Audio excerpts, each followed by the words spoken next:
This is sort of a meta video. It is about what to watch out for in the other videos.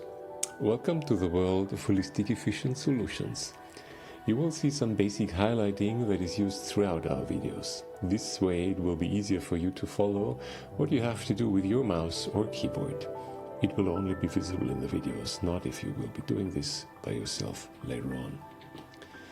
A normal left mouse click looks like this, a double click like this, and likewise it will be for the right mouse button, single click or double click. If you start a drag operation, it will look like this.